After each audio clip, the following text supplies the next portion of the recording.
Telugu morning news ప్రేక్షకులందరూ కూడా ANN Telugu morning న్యూస్కి స్వాగతం పలుకుతూ ఈరోజు మన మార్నింగ్ న్యూస్ మహాపత్రికతో మొదలు పెడదాం.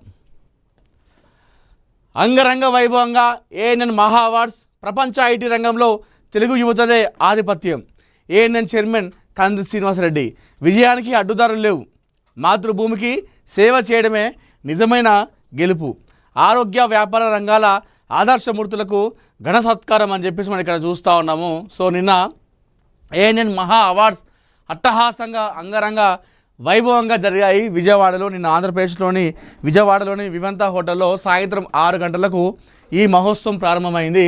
సో ఈ కార్యక్రమానికి కూటమి ఉన్నటువంటి ప్రభుత్వంలో ఉన్నటువంటి ప్రముఖ నాయకులు రావడంతో పాటుగా ఏఎన్ఎన్ చైర్మన్ కంది శ్రీనివాసరెడ్డి గారు కూడా హాజరు కావడం జరిగింది. అదేవిధంగా ఏఎన్ఎన్ CEO కంది రామచంద్రారెడ్డి గారు కూడా హాజరై ఎవరైతే అత్యుత్తమ సేవలు అందించారో వైద్య రంగంలో అదేవిధంగా వ్యాపార రంగంలో వాళ్ళందరినీ కూడా గుర్తించి నిన్న సత్కారం కూడా చేయడం జరిగింది. సో మనం నిన్న అంతా కూడా చాలా కూడా ఈ కార్యక్రమం బాగా నడిచింది, చాలా సందడిగా అనిపించింది.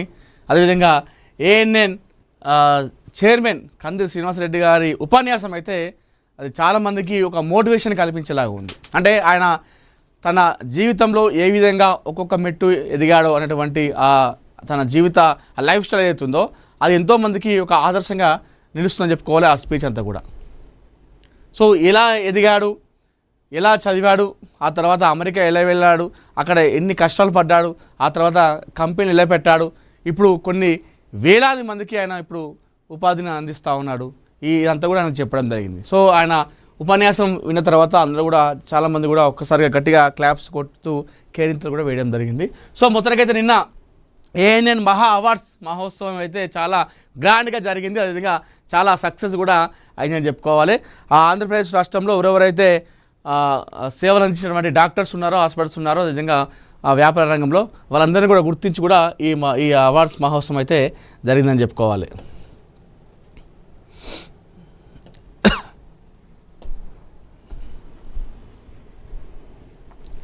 విజయవాడ నగర నడిబొడ్డున ఉన్న ప్రతిష్టాత్మక తాజ్ వివంత హోటల్ వేదికగా ఆగస్టు 9వ తేదీ ఆదివారం సాయంత్రం ఒక అపూర్వ ఘట్టం ఆవిష్కృతమైంది. సమాజంలో ఆరోగ్య వ్యాపార రంగాల్లో విశేషమైన సేవలు అందిస్తూ తమకంటూ ఒక ప్రత్యేకమైన ముద్ర వేసుకున్న ఆదర్శమూర్తులను సత్కరించేందుకు ఏఎన్ఎన్ మహాపత్రిక సంయుక్తంగా ఆధ్వర్యంలో నిర్వహించిన హెల్త్ అండ్ బిజినెస్ అవార్డ్స్ 2026 అత్యంత హఠాసంగా జరిగాయి. నవ్యాంధ్ర రాజధాని ప్రాంతం నుంచి విచ్చేసిన ఎందరో ప్రముఖ వైద్యులు, కార్పొరేట్ దిగ్గజాలు, పారిశ్రామికవేత్తల రాకతో ఈ మెగా గ్రాండ్ ఈవెంట్ ప్రాంగణం నూతన శోభను సంతరించుకుంది. ప్రతిభను వెలికితీసి ప్రోత్సహించడమే లక్ష్యంగా సాగిన ఈ వేడుక నగర ప్రజల మధ్యలో చిరస్థాయిగా నిలిచిపోయేలా అత్యంత ఘనంగా విజయవంతమైంది. ఈ మహా వేడుకలో ఏఎన్ఎన్ గ్రూప్ MD శ్రీ కంది శ్రీనివాసరెడ్డి గారు చేసిన ప్రసంగం సభికులను విశేషంగా ఆకట్టుకుంది. ఆదిలాబాద్ జిల్లాలోని ఒక సామాన్య రైతు కుటుంబంలో పుట్టి అమెరికాలో 835 కోట్ల రూపాయల టర్నోవర్ సాధించే బహుళ జాతీయ ఐటీ కంపెనీ స్థాపించి ఏకంగా 1700 మందికి ఉపాధి కల్పిస్తున్న తమ అద్భుత జీవన ప్రయాణాన్ని ఆయన సభికులతో పంచుకున్నారు. తెలంగాణ ముఖ్యమంత్రి రేవంత్ రెడ్డి ప్రోత్సాహంతో ప్రజా జీవితంలో అడుగుపెట్టి ఎన్నికల్లో స్వల్ప తేడాతో ఓటమి ఎదురైన మొక్కవోని దీక్షతో ప్రజాసేవలో కొనసాగుతున్నారని ఆయన స్పష్టం చేశారు. కష్టాన్ని నమ్ముకొని ఎటువంటి అడ్డుదారులు వెదగకుండా నిజాయితీగా పనిచేసే విజయం తథ్యమని యువతకు ఆయన దిశానిర్దేశం చేశారు. CEO కంది రామచంద్రారెడ్డి ఆధ్వర్యంలో తెలంగాణలో అమ్మ న్యూస్ నెట్వర్క్గా, ఆంధ్రాలో ఆంధ్రా న్యూస్ నెట్వర్క్గా ఏఎన్ఎన్ విస్తరించి నిత్యం ప్రజలకు సేవ చేస్తుందని ఆయన వివరించారు. ప్రపంచ ఐటీ రంగంలో తెలుగువారి ఆధిపత్యాన్ని శ్రీ కంది శ్రీనివాసరెడ్డి ప్రత్యేకంగా ప్రస్తావించారు. సాఫ్ట్వేర్, కోడింగ్, గణితం మరియు సాంకేతిక రంగాలలో ప్రపంచంలో మన యువతను మించిన వారు లేరని ఆయన బల్లగుద్ది మరి స్పష్టం చేశారు. అమెరికాలో ఎలాంటి మార్పులు వచ్చినా తెలుగువారి నైపుణ్యానికి ఎలాంటి డోకా ఉండదని భరోసా ఇచ్చారు. యువత ఉన్నత చదువుల కోసం ప్రపంచంలో ఎక్కడికైనా వెళ్ళొచ్చని, కానీ భవిష్యత్తులో 10-15 ఏళ్ళ తర్వాత తప్పకుండా మాతృభూమికి తిరిగి వచ్చి తమ ప్రాంత అభివృద్ధిలో భాగస్వాములు కావాలని ఆయన ఉద్వేగభరితంగా పిలుపునిచ్చారు. సమాజానికి మన వంతుగా ఏదైనా తిరిగి ఇవ్వాలన్నదే తమ ఫౌండేషన్ మరియు సంస్థల ప్రధాన ఉద్దేశమని ఆయన పేర్కొన్నారు. సమాజం భౌతికంగా ఎంతగా అభివృద్ధి చెందుతున్నా మనిషి మాత్రం తీవ్రమైన మానసిక ఒత్తిడికి గురవుతున్నాడన్న వాస్తవాన్ని ఈ వేదికపై పలువురు వక్తలు సోదాహరణంగా వివరించారు. ఆధునిక విద్యా వ్యవస్థలో పసిపిల్లలపై మోపుతున్న అనవసరమైన బరువులు, కేవలం ర్యాంకుల కోసమే తల్లిదండ్రులు తెస్తున్న తీవ్ర ఒత్తిళ్లు, విపత్కర పరిస్థితులకు దారితీస్తున్నాయని ఆవేదన వ్యక్తం చేశారు. ప్రస్తుత డిజిటల్ యుగంలో వాట్సాప్ లాంటి సోషల్ మీడియా వేదికగా నిత్యం ప్రచారం అవుతున్న ఫేక్ న్యూస్ పట్ల ప్రజలు అప్రమత్తంగా ఉండాలని సూచించారు. మనిషికి ఎన్ని వందల కోట్లు ఉన్నా ప్రశాంతమైన జీవితం, ఆరోగ్యం మహాభాగ్యం అని ఉద్ఘాటించారు. ప్రతి ఇంట కరివేపాకు, ములగ లాంటి ఔషధ గుణాలున్న మొక్కలను పెంచుకోవాలని, ప్రకృతి వ్యవసాయం ద్వారా పండించిన కల్తీ లేని ఆహారాన్ని తీసుకుంటూ ఆరోగ్యకరమైన జీవనశైలిని అలవర్చుకోవాలని వారు పిలుపునిచ్చారు. సమాజ శ్రేయస్సు ధ్యేయంగా అహర్నిశలు శ్రమిస్తున్న వైద్య రంగ నిపుణులు వినూత్న ఆలోచనలతో వాణిజ్య రంగాన్ని పరుగులు పెట్టిస్తున్న యువ పారిశ్రామికవేత్తలను నిర్వాహకులు వేదికపైకి ఆహ్వానించి స్వర్ణవర్ణపు ప్రతిష్టాత్మక జ్ఞాపికలతో ఘనంగా సత్కరించారు. విభిన్న రంగాల నుంచి వచ్చిన ప్రతినిధుల మధ్య అమూల్యమైన ఆలోచనల మార్పిడికి వేదికైన ఈ మెగా ఈవెంట్ ఎంతో స్ఫూర్తిదాయకంగా నిలిచింది.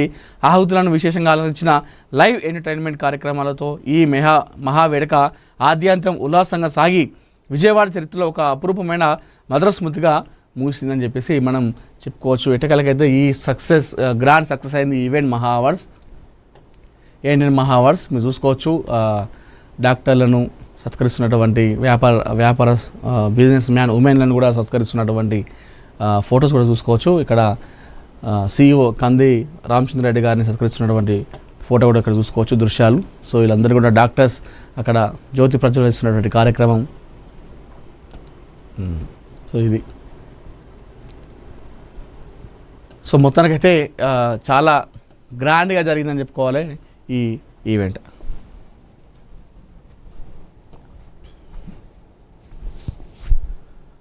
రష్యా నుంచి భారత్కు రైలు మార్గం, హార్మూజ్కు ప్రత్యామ్నాయంగా కొత్త దారి, హిందూ మహాసముద్రానికి రైలు అనుసంధానంపై రష్యా దృష్టి అని చెప్పేసి మనం ఇక్కడ వార్త చూస్తూ ఉన్నాము. అంటే రష్యా నుంచి ఇండియా రావడానికి మనకు మామూలుగా ఫ్లైట్ ద్వారా వెళ్తాం, అట్లా కాకుండా రైలు మార్గం ద్వారా వెళ్ళే విధంగా కూడా ఇక్కడ అడుగులు వేస్తూ ఉందంట. ఇంతకు అది ఏందో చూద్దాం ఒకసారి.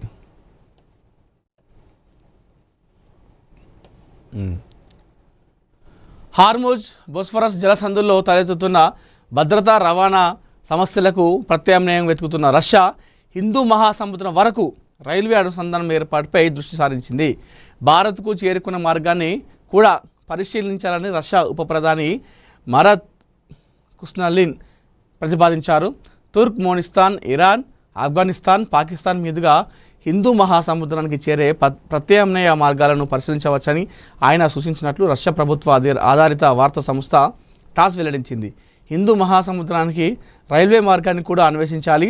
బోస్ఫరస్, హార్మూజ్ జలసంధులకు సంబంధించిన ప్రమాదాల నేపథ్యంలో ప్రత్యామ్నాయ మార్గాలు అవసరం కావచ్చు.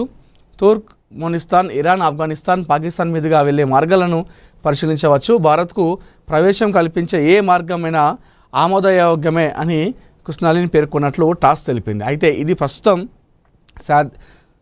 ప్రస్తుతం ఖరారైన రైల్వే ప్రాజెక్టు కాదు, కొత్త కారిడార్ సాధ్యాలను పరిశీలించాలన్న ప్రతిపాదన మాత్రమే. మార్గం, వ్యయం, భద్రత, ఆయా దేశాల సహకారం, రైల్వే మౌలిక సదుపాయాల అనుసంధానం వంటి అనేక అంశాలపై అధ్యయనం చేయాల్సి ఉంటుంది. అందువల్ల రష్యా నుంచి భారత్కు త్వరలో నేరుగా రైలు నడుస్తాయన్న అర్థం చేసుకోవడంతో తొందరపాటు అవుతుంది. ఇది కథ. రష్యా నుంచి భారత్కు రైలు మార్గం అంట, అది ఇంకా ప్రతిపాదన మాత్రమే అంట, ఇంకా కాలేదు. అదేవిధంగా మమతా కాన్వాయ్పై రాళ్ల దాడి, హలిసాహర్లో ఉద్రిక్తత, రాళ్ళు బురద చెప్పులతో నిరసనకారుల దాడి. వాస్తవానికి కూడా ఈ మమతా బెనర్జీ అక్కడ టీఎంసీ పార్టీ అక్కడ ఓడిపోవడం ఏందో కానీ అప్పటి నుండి మమతా బెనర్జీకి చాలా ఎదురు దెబ్బలు తగులుతూ ఉన్నాయి. ప్రస్తుతం ఆమె ఇండియా కూటమిలో ఉన్నప్పటికీ ఆమె ఓడిపోయినప్పటి నుండి వెస్ట్ బెంగాల్లో ఆ పార్టీ ప్రభుత్వాన్ని ఓడిపోయిన తర్వాత, ముఖ్యంగా ఆమె కూడా ఎమ్మెల్యే ఓడిపోయిన తర్వాత ఆమె పరిస్థితి మరీ దారుణంగా అయిపోయింది. ఆమె పార్టీలో గెలిచినటువంటి చాలామంది ఎమ్మెల్యేలు కూడా ఆమె పిలుపునిచ్చినటువంటి కార్యక్రమంలో హాజరు కావట్లేదు. చాలామంది కూడా బయటకు వెళ్ళిపోతున్నట్టుగా తెలుస్తూ ఉంది. అయితే ఈ నేపథ్యంలో నిన్న ఆమె కాన్వాయ్ పైన కొంతమంది ప్రజలు రాళ్ల దాడి చేశారు. ఆ బురద తీసుకొని ఆమె కాన్వాయ్ పైన కూడా విసరడం జరిగింది. ఇంతకీ ఏం జరిగిందో ఒకసారి చూద్దాం.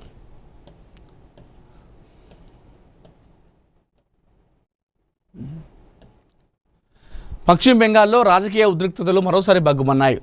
ఉత్తర 24 పరిగణాల జిల్లా హల్సాహార్లో తృణమూల్ కాంగ్రెస్ అధినేత్రి మమతా బెనర్జీ కాన్వాయ్పై నిరసనకారులు రాళ్ళు, బురద, చెప్పులు విసిరారు. పోలీస్ భద్రత మధ్య కొందరు వ్యక్తులు ఆమె వాహనాన్ని అడ్డుకొని నినాదాలు చేస్తూ దాడికి పాల్పడడంతో అక్కడ కొద్దిసేపు ఉద్రిక్త పరిస్థితికి నెలకొంది. పోలీస్ కస్టడీలో మృతి చెందిన టీఎంసీ కార్యకర్త బిర్జు కియోత్ కుటుంబాన్ని పరామర్శించేందుకు మమతా బెనర్జీ అలీసహార్ వెళ్లారు. ఈ సందర్భంగా ఆమె కాన్వాయ్ని కొందరు నిరసనకారులు అడ్డుకున్నారు. వాహనాలపై బురద పూయడంతో పాటు రాళ్లు చెప్పులు విసిరినట్లు ప్రత్యక్ష కథనాలు పేర్కొన్నాయి. పోలీసు నిరసనకారులను ఆదుపు చేసేందుకు ప్రయత్నించినప్పటికీ కొంతసేపు ఉద్రిక్తత కొనసాగింది. ఘటన అనంతరం మమతా బెనర్జీ తీవ్ర ఆగ్రహం వ్యక్తం చేశారు. పోలీసుల సమక్షంలోనే తన వాహనంపై పెద్ద రాళ్ళు, ఇటుకలు, బురద విసిరారని ఆరోపించారు. కారు కిటికీలు తెరిచి ఉంటే పరిస్థితి మరింత ప్రమాదకరంగా మారేదని, తన ప్రాణానికే ముప్పు ఏర్పడదని ఆవేదన వ్యక్తం చేశారు. తన భద్రత కోసం పోలీసులు తగిన చర్యలు తీసుకోలేదని ఆమె విమర్శించారు. ఈ ఘటనపై పశ్చిమ బెంగాల్ బీజేపీ తీవ్రంగా స్పందించింది. మమతా బెనర్జీపై జరిగిన దాడిని ఖండించిన పార్టీ రాష్ట్ర అధ్యక్షుడు సమీక్ భట్టాచార్య ఈ ఘటనతో బీజేపీకి ఎలాంటి సంబంధం లేదని స్పష్టం చేశారు. దాడికి పాల్పడిన వారిని గుర్తించి పోలీసులు చట్టపరమైన చర్యలు తీసుకోవాలని డిమాండ్ చేశారు. బిర్జు కియోత్ మృతిపై ఇప్పటికే రాజకీయ దుమారం రేగుతోంది. పోలీసు కస్టడీలో ఆయన మరణించడంపై టీఎంసీ తీవ్ర ఆరోపణలు చేస్తుండగా ఈ వ్యవహారంపై ప్రతిపక్షాలు కూడా ప్రశ్నలు లేవనెత్తుతున్నాయి. ఇదే సమయంలో ఆయన కుటుంబాన్ని పరామర్శించేందుకు వెళ్లిన మమతా బెనర్జీ కాన్వాయ్పై దాడి జరగడంతో వివాదం మరింత ముదిరింది. పశ్చిమ బెంగాల్లో ఇటీవల జరిగిన అసెంబ్లీ ఎన్నికల్లో టీఎంసీ పరాజయం తర్వాత రాష్ట్ర రాజకీయాల్లో అధికార మార్పు చోటు చేసుకుంది. ఈ నేపథ్యంలో టీఎంసీ బీజేపీ మధ్య రాజకీయ వైరం మరింత తీవ్రరూపం దాల్చింది. ఎన్నికల అనంతరం చోటు చేసుకుంటున్న ఘర్షణలు, నేతలపై నిరసనలు, కార్యకర్తలపై దాడుల ఆరోపణల రాష్ట్రంలో రాజకీయ వాతావరణాన్ని మరింత వేడెక్కిస్తున్నాయి.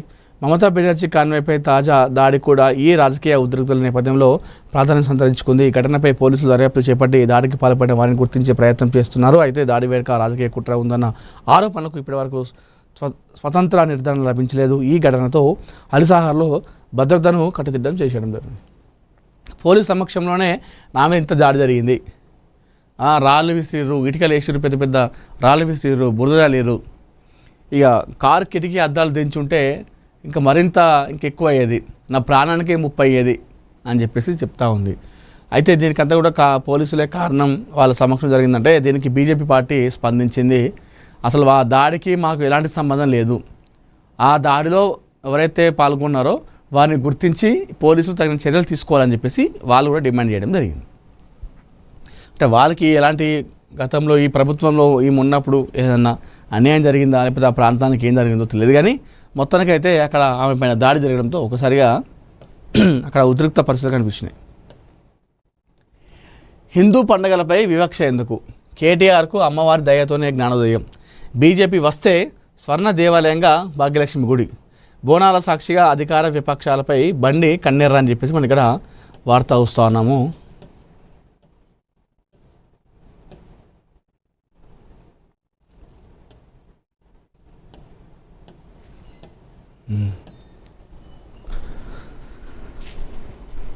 పాత బస్తీ బోనాల ఉత్సవాల వేదికగా తెలంగాణ రాజకీయాలు ఒక్కసారిగా వేడెక్కాయి. లాల్ దర్వాజా సింహవాహిని మహంకాళి అమ్మవారి బోనాల ఉత్సవాల్లో పాల్గొన్న కేంద్ర మంత్రి బీజేపీ సీనియర్ నేత బండి సంజయ్ రాష్ట్రంలోని కాంగ్రెస్, బీఆర్ఎస్ పార్టీలపై తీవ్రస్థాయిలో విరుచుకుపడ్డారు. హిందూ సమాజం, దేవాలయాల పట్ల ఆ రెండు పార్టీలు కేవలం ఓటు బ్యాంకు సంతుష్టీకరణ రాజకీయాలకే పరిమితమయ్యాయని ఆయన ధ్వజమెత్తారు.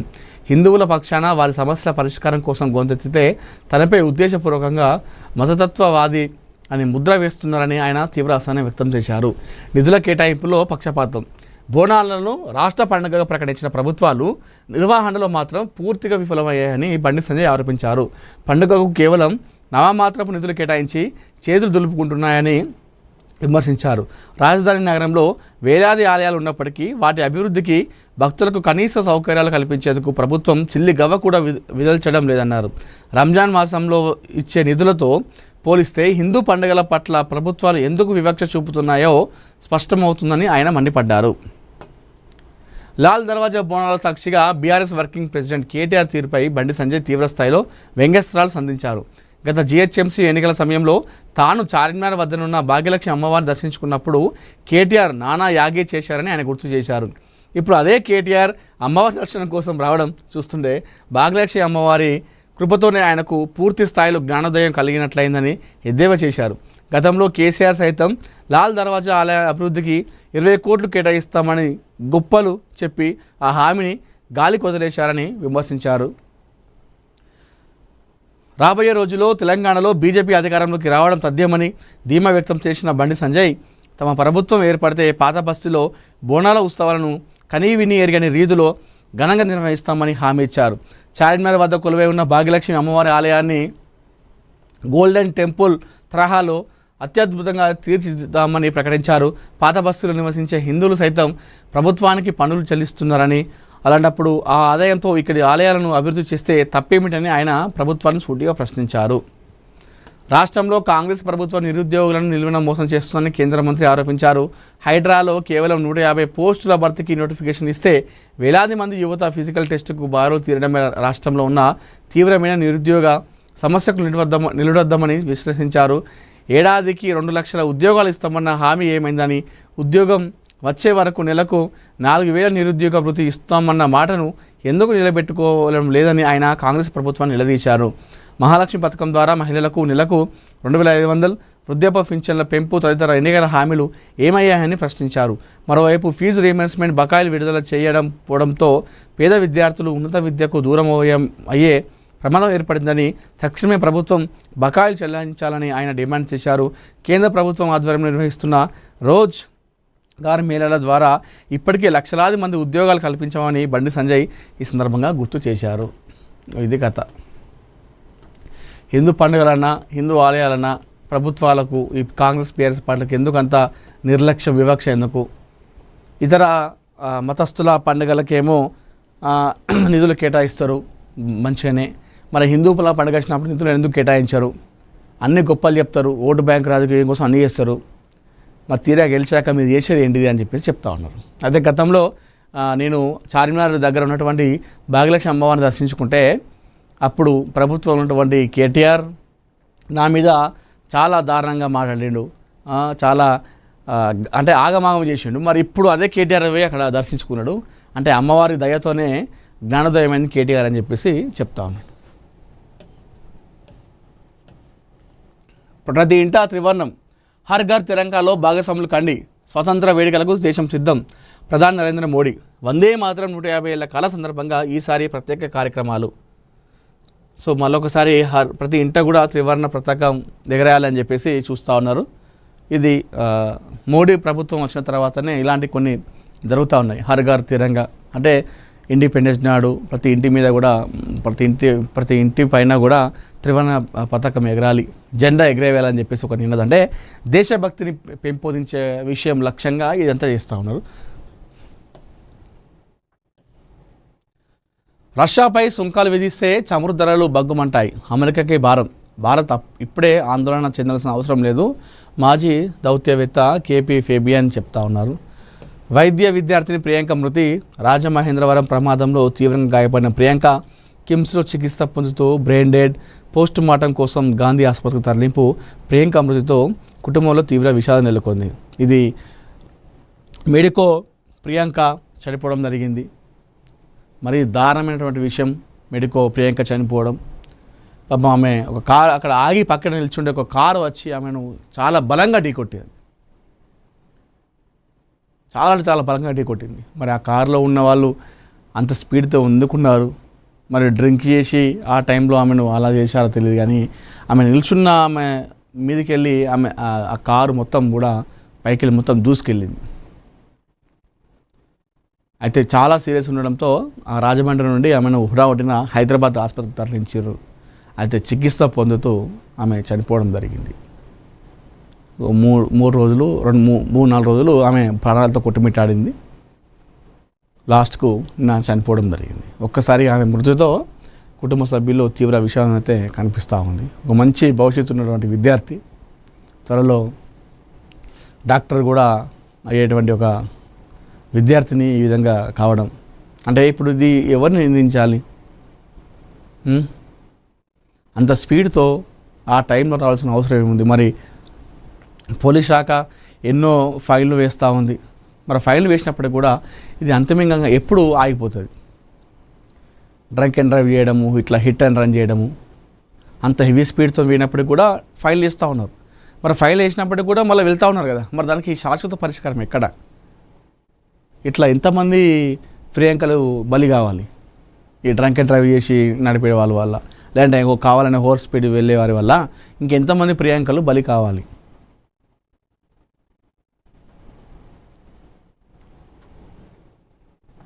గాంధీ ఆసుపత్రికి పంపించారు పోస్ట్ మార్టం కోసం మొత్తానికైతే. సో ఆమె బ్రతుకుద్దేమో అని చెప్పేసి చాలామంది అనుకున్నారు, ఆశించారు. కానీ చికిత్స పొందుతూ కిమ్స్లో ఆమె బ్రెయిన్ డెడ్ కూడా కావడం జరిగింది.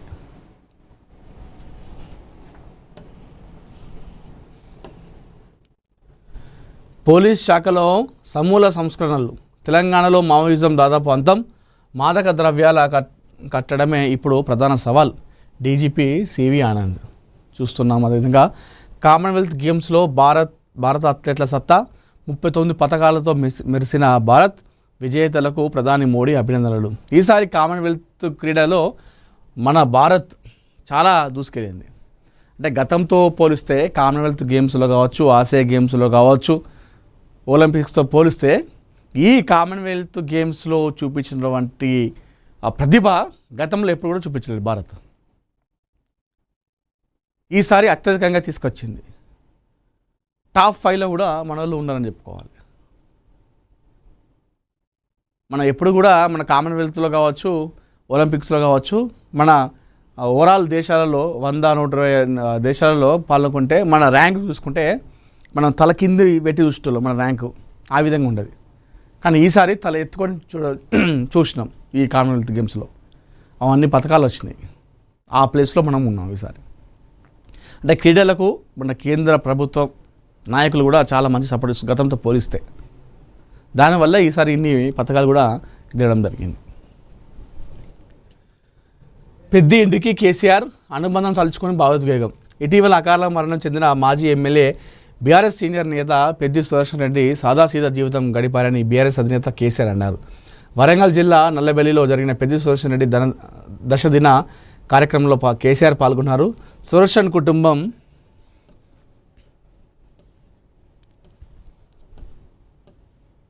సభ్యులను పరామర్శించారు. ఈ సందర్భంగా పెద్దితో ఉన్న అనుబంధాన్ని గుర్తు చేసుకొని కేసీఆర్ భావోద్వేగానికి గురయ్యారు. సుదర్శన్ రెడ్డి ఉద్యమ ఘట్టాల ఫోటోలు చూస్తూ జ్ఞాపకాలు గుర్తు చేసుకున్నారు. పార్టీ పరంగా 2,50,00,000 చెక్కులను కుటుంబ సభ్యులకు అందించారు. అన్ని విధాలుగా అండగా ఉంటామని భరోసానిచ్చారు. 40 నిమిషాల పాటు గడిపిన కేసీఆర్ నల్లబెల్లిలోని పెద్ది సుదర్శన్ రెడ్డి నివాసానికి చేరుకున్న కేసీఆర్ ఆయన చిత్రపటానికి నివాళులర్పించారు. అనంతరం పెద్ది కుటుంబాన్ని పరామర్శించి ఓదార్చారు. సుదర్శన్ రెడ్డి ఇంట్లో 40 నిమిషాల పాటు గడిపిన కేసీఆర్ అనంతరం పెద్ది అభిమానులకు అభివాదం చేశారు. పెద్ది సుదర్శన్ రెడ్డి దశదిన కర్మ కార్యక్రమానికి బీఆర్ఎస్ శ్రేణులు అభిమానులు భారీగా హాజరయ్యారు. దీంతో నల్లబెల్లి గ్రామం జనసంద్రంగా మారింది. జోహార్ పెద్ది సుదర్శన్ రెడ్డి, జై కేసీఆర్ అంటూ కార్యకర్తల నినాదాలు చేశారు.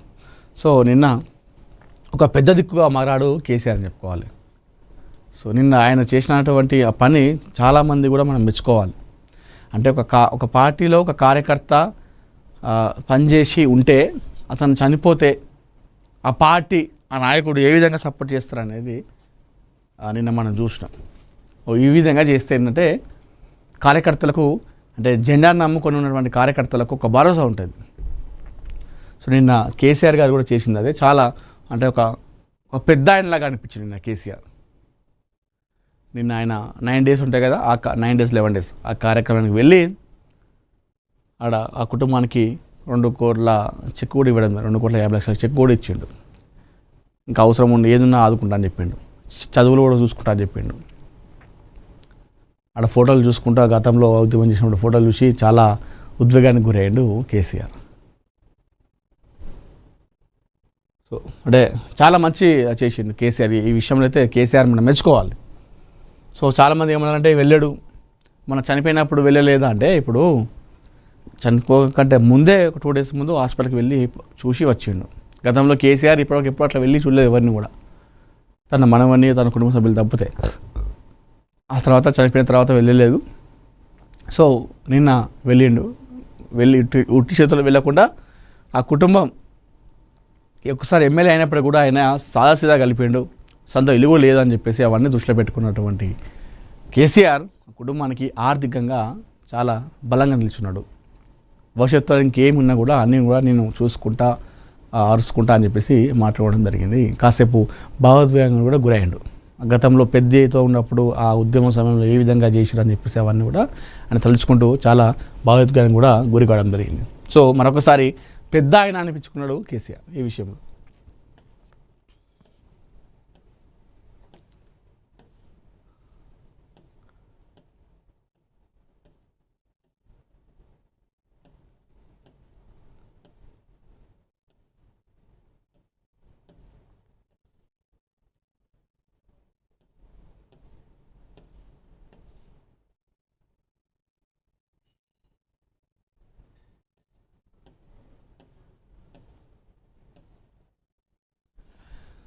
దక్షిణాది సినీ పరిశ్రమలో దూసుకుపోతున్న యువ నటి అని చెప్పేసి మనం ఇక్కడ చూస్తూ ఉన్నాము.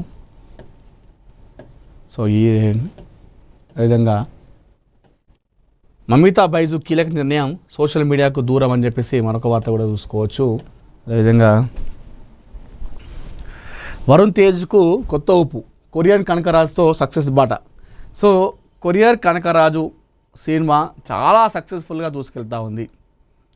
ఈ మధ్యకాలంలో కామెడీ సినిమాలు చాలా తక్కువ, అంటే కేవలం కామెడీ జనర్లో రావడం అనేది సినిమాలు చాలా తక్కువ. కానీ వరుణ్ తేజ్ నటించినటువంటి కొరియర్ కనకరాజు సినిమా ఆద్యంతం కూడా కామెడీ, అటు హర్రర్తో పాటు కామెడీ. సో ప్రేక్షకులు సినిమా చూసిన తర్వాత నవ్వుకుంటూ బయటకు వస్తూ ఉన్నారు. ఈ సినిమా రిలీజ్ అయినటువంటి అనతి కాలంలోనే బ్రేక్ ఈవెన్ కూడా సాధించడానికి దగ్గరలోనే ఉంది. సో సక్సెస్ బాటలో దూసుకెళ్తూ ఉంది. వరుణ్ తేజ్కి మరొకసారి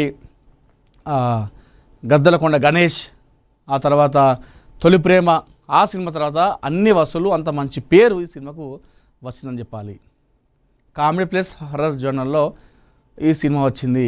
సో కామెడీ విషయంలో సినిమా అసలు ఎక్కడ కూడా తగ్గలేదట డైరెక్టర్ మేరపక్క గాంధీ. థియేటర్కి వెళ్ళినటువంటి చాలామందిని కూడా సినిమాతో నవ్వించడం జరిగింది. నవ్వుతూ బయటికి రావడం జరిగింది సినిమా చూసిన వాళ్ళందరూ కూడా. సో సక్సెస్తో దూసుకెళ్తూ ఉంది కొరియర్ కనకరాజు సినిమా అని చెప్పేసి మనం చెప్పుకోవచ్చు. బాలనటుడిగా సినీ ప్రయాణాన్ని ప్రారంభించిన ఆయన ముకుంద చిత్రంతో హీరోగా పరిచయం అయ్యారు. ఆ తర్వాత కంచె, ఫిదా, తొలి ప్రేమ, అంతరిక్షం వంటి విభిన్న కథా చిత్రాల్లో నటిస్తూ తన ప్రత్యేకతను చాటుకున్నారు. అయితే ఇటీవల వరుణ్ తేజ్ నటించిన సినిమాలు ఆశించిన స్థాయిలో భారీ విజయాలను అందుకోలేకపోయాయి. ఇటీవల నటి లావణ్య త్రిపాఠిని వివాహం చేసుకున్న వరుణ్ తేజ్ తండ్రిగా మారిన తర్వాత తన కెరీర్పై మరింత దృష్టి పెట్టారు. ఈ నేపథ్యంలో కొత్త తరహా కథను ఎంచుకొని ప్రేక్షకుల ముందుకు వచ్చారు. ఇండో కొరియన్ నేపథ్యంలో కామెడీ హర్రర్ అంశాలు మేళవించిన కొరియన్ కనకరాజ్ చిత్రంలో ఆయన సరికొత్త పాత్రలో కనిపించారు. ఈ సినిమాలో మిరాయితో విజయాన్ని అందుకున్న రితికా నాయక్ కథానాయికగా నటించగా ప్రముఖ హాస్యనటుడు సత్య కీలక పాత్రలో కనిపించాడు. నిజంగా ఇందులో వరుణ్ తేజ్ హీరో అయితే సినిమాను ముందుకు తీసుకుపోవడంలో నవ్వించడంలో హీరో సత్య అని చెప్పుకోవాలి. సత్య చేసిన కామెడీ అంత ఇంత కాదు. మేరపక్క గాంధీ దర్శకత్వం వహించిన ఈ చిత్రం ఆగస్టు 7న థియేటర్లలో విడుదలైంది. విడుదలకు ఒక రోజు ముందుగానే తెలుగు రాష్ట్రాల్లో నిర్వహించిన ప్రత్యేక ప్రదర్శనలకు ప్రేక్షకుల నుంచి మంచి స్పందన లభించినట్లు చిత్ర బృందం తెలిపింది. తొలి ప్రదర్శనల నుంచే సినిమాపై సానుకూల స్పందన రావడంతో థియేటర్లలో ఆక్యుపెన్సీ పెరిగింది. తొలుత 125 ప్రదర్శనలు ప్లాన్ చేయగా వాటిలో సుమారు 100 థియేటర్లలో హౌస్ఫుల్ బోర్డులు కనిపించినట్లు సమాచారం. ఆ తర్వాత కూడా టికెట్ బుకింగ్స్ వేగం పెరగడంతో వసూళ్లు మెరుగయ్యాయని, 3 రోజుల్లోనే సినిమా లాభాల దిశగా అడుగులు వేసిందనే వార్తలతో పంపిణీదారుల్లోనూ ఉత్సాహం పెరిగింది. ప్రేక్షకుల ఆదరణను దృష్టిలో పెట్టుకొని కొన్ని ప్రాంతాల్లో అదనపు థియేటర్లను మరిన్ని షోలను పెంచుతున్నట్లు సమాచారం. మంచి హిట్ టాక్ పడితే ఇవన్నీ జరుగుతూ ఉంటాయి. ఈ చిత్రం వరుణ్ తేజ్ కెరీర్కు మరోసారి మంచి ఊపునిచ్చే విజయంగా నిలుస్తుందా అనేది రాబోయే రోజు తెలుస్తుంది. ఆల్రెడీ ఇచ్చింది కూడా, సక్సెస్ అయ్యింది కూడా సినిమా. మళ్ళీ ఈరోజు కూడా హాలిడే, గవర్నమెంట్ హాలిడే ఇచ్చింది తెలంగాణలో, ఏది బోనాల సందర్భంగా. సో ఈరోజు కూడా కలెక్షన్స్ ఫుల్ వస్తాయి. ఎందుకంటే ఒకసారి సినిమా వెళ్ళిన తర్వాత కామెడీ ఉందని చెప్పి బయటికి వచ్చి చెప్తే ఫ్యామిలీస్ ఇంకా ఎక్కువ ఇష్టపడతారు సినిమాకి చూడడానికి. సో ఆటోమేటిక్గా వసూలన్నీ వస్తుంటాయి. హిట్ టాక్ అంటే బాగుంది అని చెప్పేసి ఒకళ్ళు అంటే బయటకు వచ్చిన తర్వాత కామెడీ, ముఖ్యంగా కామెడీ పరంగా, కామెడీ అయితే ఇంకా మహిళలు ఫ్యామిలీస్ అందరూ కూడా వస్తారు. ఆ విషయంలో కొరియన్ కనకరాజ్ సినిమా బ్లాక్ బస్టర్ హిట్ అయిందని చెప్పుకోవాలి.